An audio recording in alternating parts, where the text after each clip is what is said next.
Hello and welcome to another SonicLAB. Today we're at this end of the room because we've got something going on in the other end of the room, which you'll have to wait and see what that is. But we're looking at the makenoise Strega. I'll try and say that in a Italian style because this is a collaboration between makenoise and Alessandro Cortini, and it's, if you're not aware of what Alessandro Cortini is about, basically works with Trent Reznor, Nine Inch Nails, but also a very accomplished electronic musician in his own right. We shot videos with him in his LA studio where he had all this beautiful Buchla stuff, and he uses like some very deep electronic instruments, but he's also very melodic, quite pop. It's quite an unusual combination. I do recommend that you check those out. And the thing about the Strega is this is a kind of a collaboration between makenoise and Alessandro. Alessandro has a very specific kind of aesthetic and sort of idea about what he wants, and this was something that he had in his head, and as such it's an expression of his musical aesthetic. I mean, that's the way he describes it. But it's also got some very unusual things. As you can see, it is the classic sort of makenoise desktop layout. So it looks very similar to No Coast and No Control, or Zero Control, Zero Coast. But it's essentially a desktop unit, external power supply, and it's got some quite unusual terminology. So we've got here, for instance, the tonic is the oscillator, the tones is the wave shape, activation is the amplitude, and then we've also got this analogue delay here, which allows quite a lot of modulation of controls. It's quite a lo-fi affair, mono, but it's based on a karaoke chip apparently, and so it can be quite grungy, but that all goes then through a filter. In fact, the delay goes through the filter. Then there's a modulator, which is a sort of classic function generator, which can be an LFO, or we can actually just have it go single cycle. We can modulate the filter. There's also an external input, which allows us to drive quite hard signals into here, so we can then pass that through this. And it's quite an interesting sound. If you're looking for a kind of synth, a classic synth voice, this really isn't it. This is more of an experimental noise and texture making machine, but it is perfectly playable as well. So let's get into it.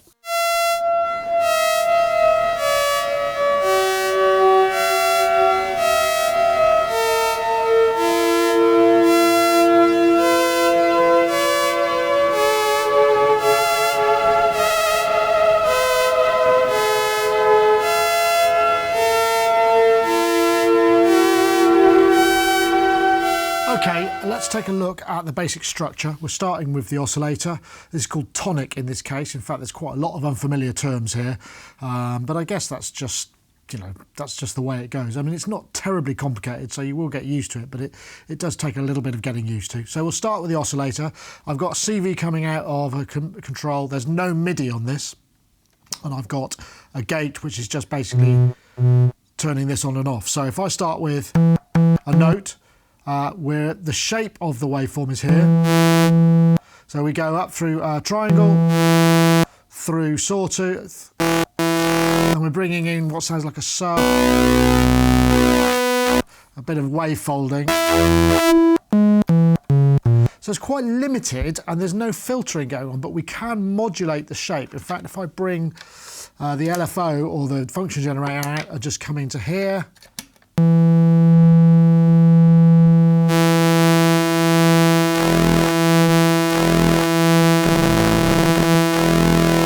You know, we can modulate that, and we've got positive and negative.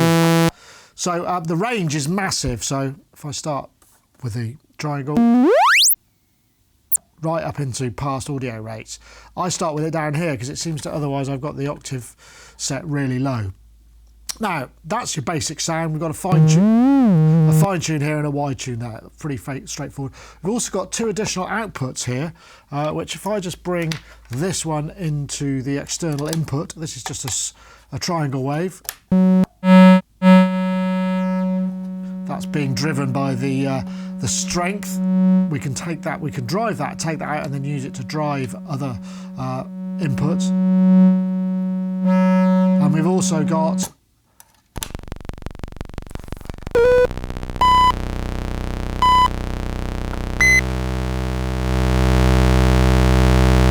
sounds like that is basically 2 octaves below, possibly 3. It doesn't really... The manual is quite obscure when it comes to this. I get the feeling that what they're actually trying to do is sort of let you, rather than give you a full explanation of what's going on, they're sort of trying to get you to explore, and that's hence the use of unfamiliar terms is the sort of encouragement to kind of like find out for yourself, I suppose, which is fine. But from a review point of view, when I'm trying to explain it, it's a little bit difficult to get that across. So we've also got this agitation, or activation, should I say, and this basically, it's like a VCA. So this just turns up the initial level, you can see that.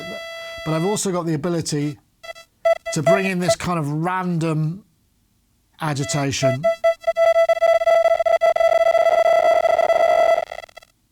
which is kind of unique. That also will apply to the pitch. It sounds like a sort of noise system, but it adds this extra randomisation, which is useful and kind of an interesting, you know, again, the amplitude is modulatable. We can also bring external sources in here, which brings that, which would make that to modulate. So if I demonstrate that, we'll come out of the wave shaping. Let's try and find a slightly longer cable. Come out of there. So essentially, that's normalised sort of noise, or we can patch into it. Pretty straightforward. Right, the next stage is the time modulation, or the time. This is kind of a really interesting, kind of quite low grade. Sounds like a 2-tap mono. So we got, and this is with decay here is actually feedback as far as I can tell. So you can't just get it to go single repeat. It's got several repeats. And then we just bring that up.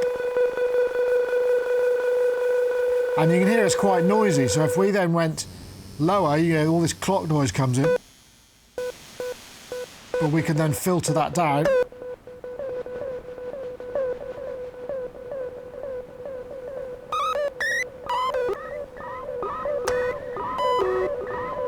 Right down to this sort of ghastly... Oh, what that sounds like. Sounds like some kind of bestial soup. I don't know how I would describe that. So if we take that down, or right up to the height,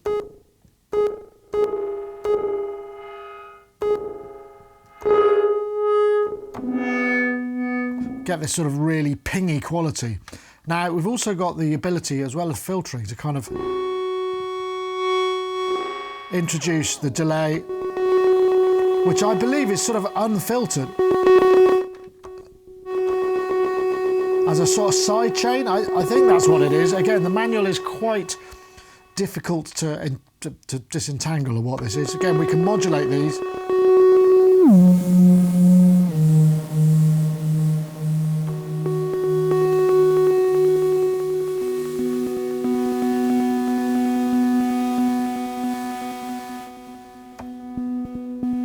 But you can hear it's capable of some quite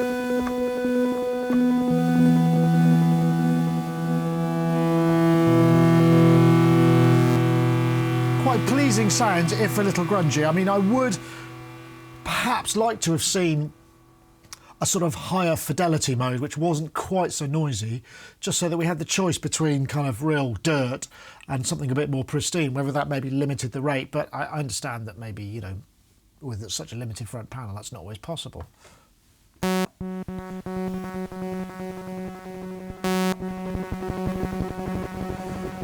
The sub-oscillator is also normaled into this modulation input, which I'm not entirely sure what it does, to be honest. If I can modulate the time, if I wish, let's turn that down a little bit.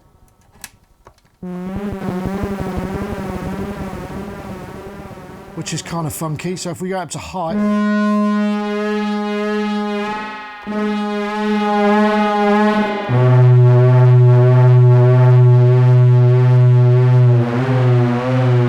get some quite interesting sounds. Not quite sure what this filter is. It sounds like it's maybe a 2-pole, there's no peak. I mean, I guess the whole thing's kind of just a discrete circuit. But again, we can modulate.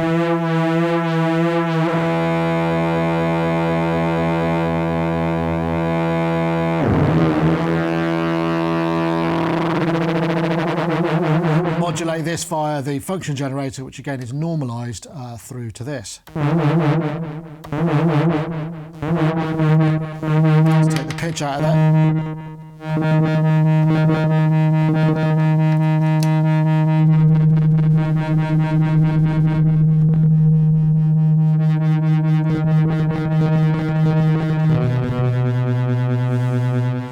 I mean, again, it's quite unusual.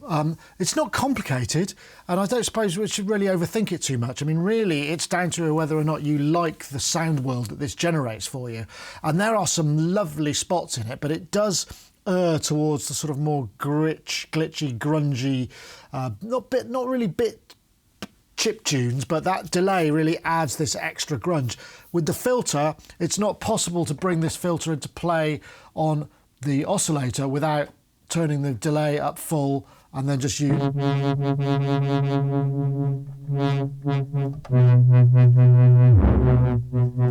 So, you know, you turn the blend up full and then you'd filter it. But you get that kind of little bit of a ping because there is, no matter what you do, there is a certain amount of feedback on that.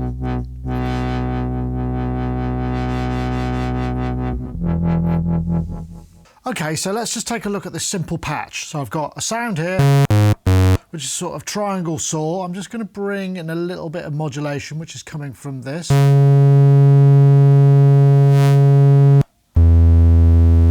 I'm going to bring the delay up.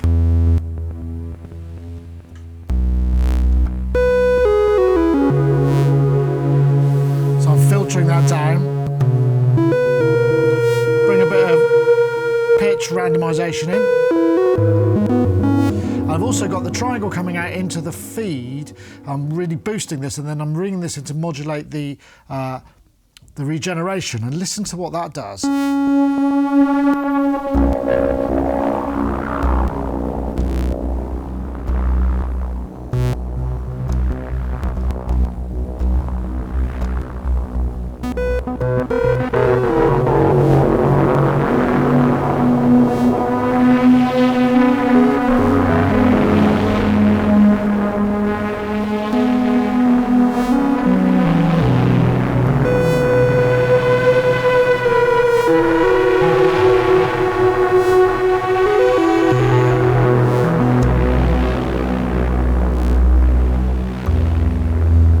Sounds monstrously massive and quite otherworldly. I mean, yes, it's quite noisy.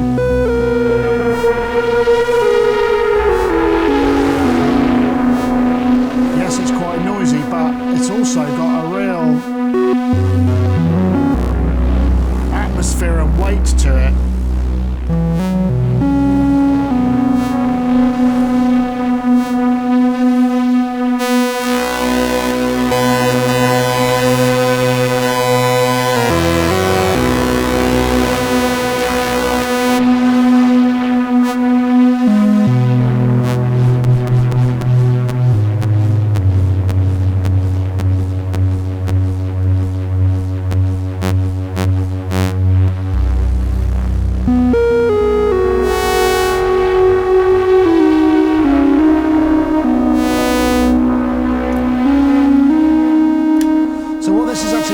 Just driving this at a really high audio rate and creating that just sort of thunderous, almost driven sound.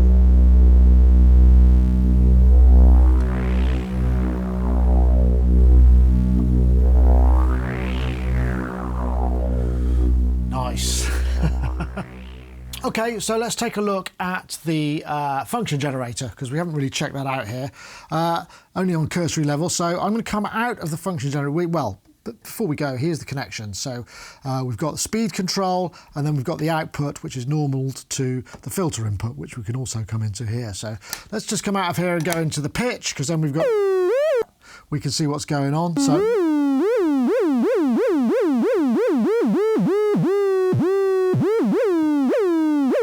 sort of soft sawtooth, ramp up and ramp down, I suppose, with a sort of triangle-y thing in the middle. It goes really high up into audio rates.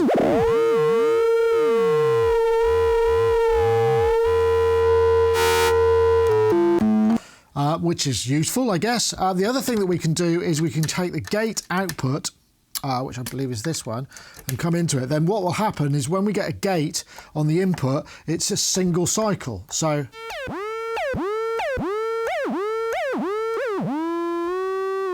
this is sort of then a speed control.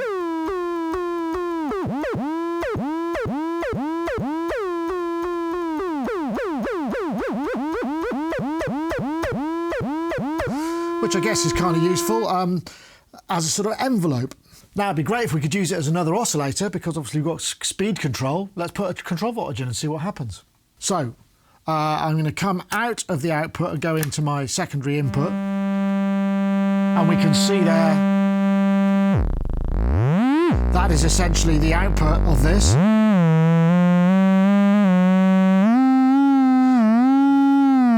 There is some limited control over the tonality, but it doesn't make that much difference.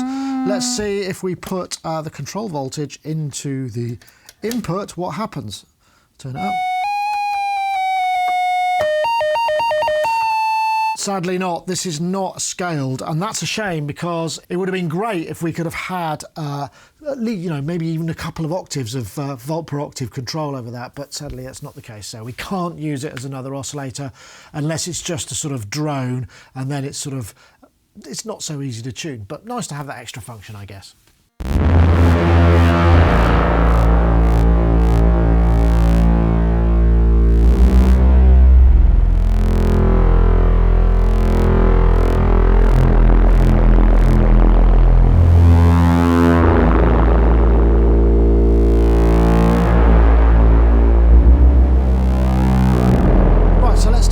These little connectors that are sort of momentary modulation routings. The circles are sources, and the symbols on them kind of designate what they are, and the squares are destinations. Now, these places which have multiple destinations have sort of almost like different depths. So let's make it really simple. If I bring this up and I connect to this guy, this is a kind of some level of subharmonic of the tonic. So in this instance, well, we could probably listen to them. If I just plug them in here, we'll be able to roughly hear what they are. So I'll take this one here and I'll just plug it with the tip in.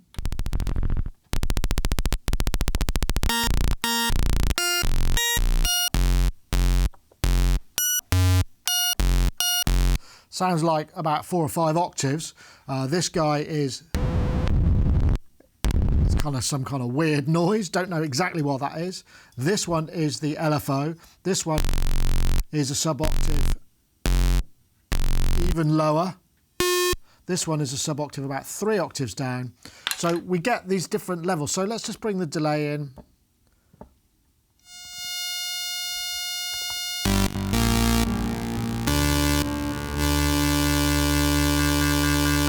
This is modulating the filter at a certain depth, and this is less so. So these are kind of, this is more depth, less depth. Then we've got LFO,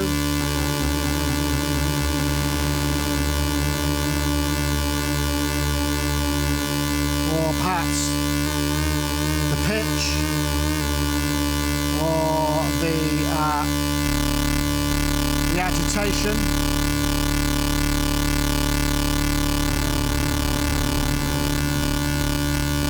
And actually what would be really nice is, because these are all sort of subharmonics of this guy. This is quite low. This one is actually quite useful.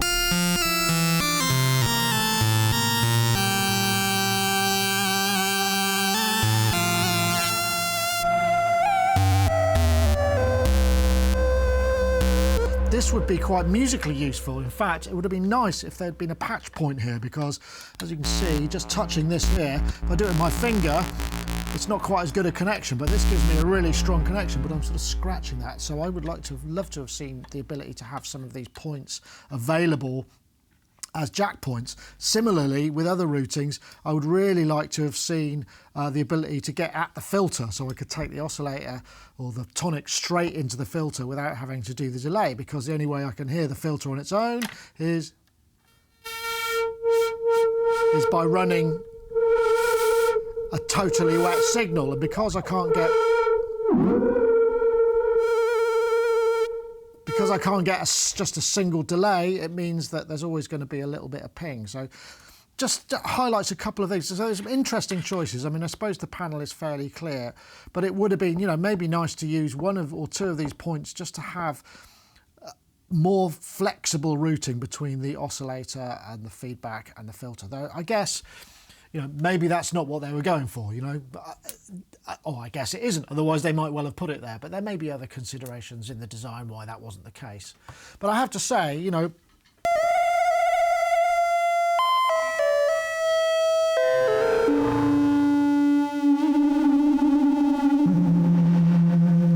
it's definitely got a really quite a pleasant vibe. And particularly, I just wish I could have had that.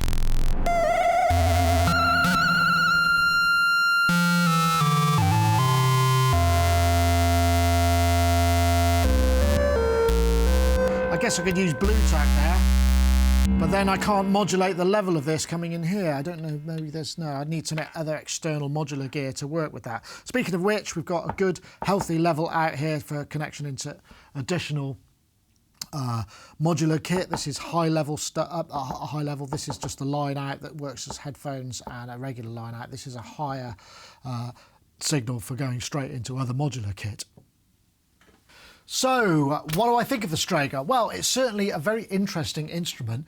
I mean, perhaps it's not something you'd reach for as your sort of primary synth voice. I mean, it's not a fully featured synth voice in that it's got quite an unusual architecture. And yes, it is quite gritty and kind of broken sounding at times, but it also sounds very beautiful and very atmospheric. And it is what it is, you know, it's a kind of thing that does the thing that it does. It's not trying to do anything else.